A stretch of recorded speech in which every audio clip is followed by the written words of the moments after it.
Stone cold prose. Building better words. Mary Sue killed the strong female character. Is there a way of bringing her back to life? To answer this, we have to find out how and why this crime took place. So let's get into this. As a writer, nothing is more annoying to me than the present way in which characters are being crafted, especially female characters, especially in the way they relate to men. Beyond this, I am continuously infuriated by the false claims made every few years like clockwork that no strong female characters existed in Hollywood until the present era.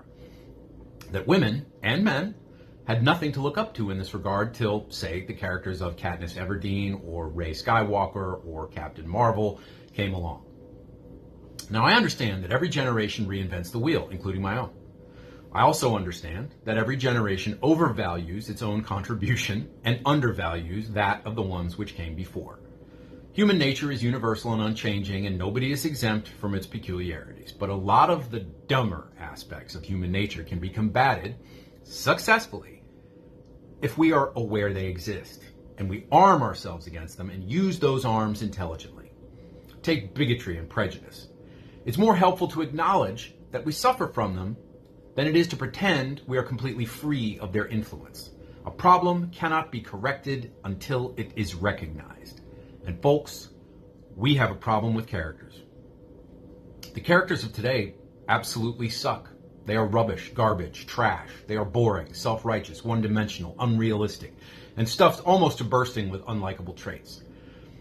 There seems to be a prohibition against having strong, self-assured, good-hearted male characters in all forms of fiction today, and at the same time, a propagandistic effort to pump up female characters into Mary Sue's who, without any flaws, who possess a maturity beyond their years or life experience, who are physically stronger than men twice their size and more resourceful at all times, and who do not experience conflict at all, so much as roll over it the way a car might roll over a frog. Notwithstanding that this does not correspond with reality, it's bad storytelling. Nobody ought to like, a perfect character of either sex. They're boring. They're also obnoxious. Now, to quote Thomas Magnum, I know what you're thinking. Here's another middle-aged white man frightened by female empowerment. No. And again, no. I am all for female empowerment. I grew up on female empowerment. I was actually born in 1972, and without any effort at all, I can name a whole slew of female characters who kicked ass long before the born perfect heroines of this age bothered to put down their cell phones and macchiatos and show up to cinema. Diana Prince, Wonder Woman from the 1970s. Jamie Sommers, the Bionic Woman from the 1970s. Kelly Garrett, Jill Monroe, Sabrina Duncan, Chris Monroe, collectively known as Charlie's Angels from the 70s and 80s.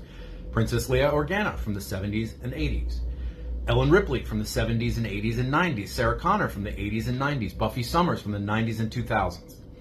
I came up with that list in about 10 seconds. I did not consult the internet to do it, and I am doubtless leaving out several and perhaps many others from my formative period. These are merely the ones which left the greatest impression upon me. Now, these females were written in two ways which distinguish them from their modern, perfect Captain Marvel-style counterparts. One, they had flaws. Two, they usually had strong men in their lives. In regards to one, the flaws were what made them relatable and likable. I had a crush on Jamie Sommers because she was decent to the bone, but she was also a little mischievous.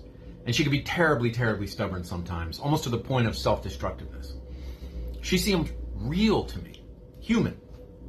At once extremely feminine in the classical sense, yet tough as nails and courageous as a lion when duty demanded it. Ellen Ripley was likewise flawed. Her emotions often got the better of her. And while she was great in a crisis, she was not cool in a crisis. She was almost a berserker, fighting with rage, desperation, and hysteria. And we got to see her develop into her power over a period of time. Ditto Sarah Connor. We meet her as a hapless young waitress and watch her slowly transform into an embittered, brutally determined survivalist, a soldier's soldier.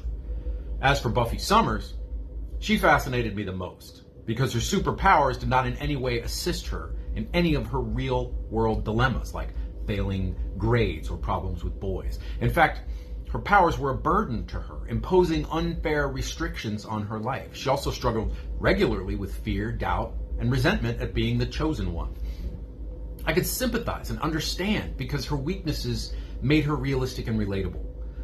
What I'm driving at here, folks, is that the writers of these areas understood that perfection is the death of character, and by extension, storytelling itself. They did not feel the need to make their heroines invincible archetypes to prove their own feminist credentials or project their own fantasies about themselves onto the screen, the dreaded self-insert that's so common today. Their characters cried sometimes. They got scared sometimes. They had petty jealousies and petty resentments. They could get beaten up, outwitted, fooled. But rather than diminishing them in our eyes, this made we, the viewers, love them. I use that last word explicitly. I loved, and I still love, most of these characters. Okay, I lusted after some of them, but still. I rooted for them because they deserved to be rooted for, and because they were composed in such a way, flawed, that their external conflicts had inherent dramatic tension. Perfection is never tense. How could it be? What does perfection have to worry about? In regards to number 2, having strong men around, the writers of these eras did not feel the need to emasculate, effeminize, and altogether shit on the male counterparts of their heroines simply to make said heroines look better, or to work off their misandry on men who couldn't dump them in real life. On the contrary, most of these characters had very strong male wingmen. Excepting Charlie's Angels, who were stuck with the bumbling Bosley, I can think of at least one strong male counterpart for each of the heroines I just named. Diana Prince had Colonel Steve Trevor. Jamie Sommers had Steve Austin. Princess Leia had Han Solo. Ellen Ripley had Dwayne Hicks. Sarah Connor had Kyle Reese. Buffy Summers had Angel, and then Riley, and then Spike. In not one of these cases, not one, did having a strong male sidekick diminish the heroine in question. In not one case did it make their stories less interesting. On the contrary, the male counterpart complemented, enriched, and even some cases completed the female hero. And it is on this point that the modern writer tends to choke. They want their females to be born perfect, to get the better of every situation without difficulty, and never to rely upon a man for anything. They reduce the male sidekick to sexless foils, pallid, bantamweight beta males who snivel from the sidelines. The only males allowed to show any strength at all in modern writing are people of color, gays, or villains who are, not shockingly, almost always white. But in a movie like Captain Marvel, the writers one-bettered themselves and made even the villain a pansy, violating a fundamental rule of storytelling in the process. To wit, a hero is only as strong as their villain. And this is now more or less the industry standard for entertainment. From the Book of Boba Fett, to Willow, to Star Trek Discovery, She-Hulk, Loki, Hawkeye, The Rings of Power, Velma, The Last Jedi, the entire MCU, and back again, we see the same process, endlessly repeated and endlessly ending in disastrous failure. The writers of the Dungeons and Dragons movie have openly boasted that they enjoyed emasculating their male leads. Now, notwithstanding the issues of misandry involved here, it's simply bad storytelling. It is always going to be bad storytelling when you disregard basic writing principles. The principles of creative engineering are inflexible. They do not make exceptions for one's political and sexual beliefs. And one of them is, excellence is inspired by excellence. Mediocrity knows no genius but itself. Now, I wouldn't go so far as to say that behind every great female character is a great male character. But I would say that the addition of a great male sidekick never takes anything away and usually complements the female lead. Now, it's obviously impossible to divorce our own personal beliefs from our creative writing. Passion is a good thing if the motive underlying it is also good. On the other hand, as I said above, it's not possible to create a new system of creative engineering to suit modern writers and their peculiar fetish for identity politics and misandry. Today's writers have no interest in telling stories and creating characters. Instead, they write tracts, screeds, pamphlets, public service announcements for their personal beliefs. Now, this is not to say that the writers of yesteryear were always, or even usually, good at their jobs. Merely that their hearts were in the right place, even if their efforts sometimes went completely sideways. The people who wrote stuff like the Linda Carter Wonder Woman were hardly geniuses at their craft. That show was fucking ridiculous from the pilot onward. But at least the entertainment was written as entertainment and not as propaganda.